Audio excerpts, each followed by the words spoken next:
plumes blanches tout le long du corps. Au cours de ces 6 premières années, chacune de ces plumes tombera pour que de nouvelles repoussent. C'est la mue qui intervient en ce qui concerne la tête et la queue. Elles repousseront de plus en plus blanches. Il faudra donc 6 ans à cet oiseau pour arriver à l'âge adulte et enfin pouvoir se reproduire. Si vous êtes déjà passé devant nos volières, vous aurez pu remarquer qu'à côté d'elle, il y avait un autre aigle, beaucoup plus foncé celui-ci. En réalité, il s'agit exactement du même oiseau. C'est également une femelle de pigarde à tête blanche, mais elle n'a que 3 ans.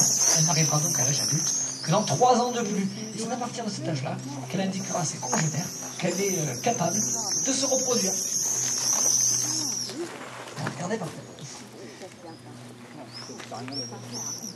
On a parlé d'un aigle pêcheur. Pourtant, dans la nature, cet oiseau s'est mis à manger sur des animaux déjà morts. Il est devenu plus ou moins charognard.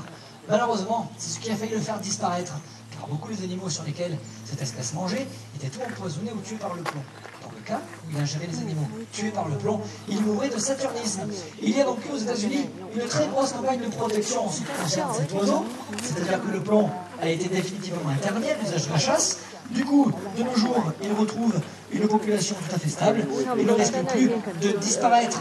Les Américains auront réussi à semer leur emblème. Allez, on va terminer sur ce pigargue. On n'en termine pas, mais on va rentrer ce pigargue à tête blanche pour maintenant aborder le dernier thème de la démonstration qui sera celui de la vitesse et de la chasse de haut vol. Nous partons en Afrique du Nord à présent avec le faucon ladin.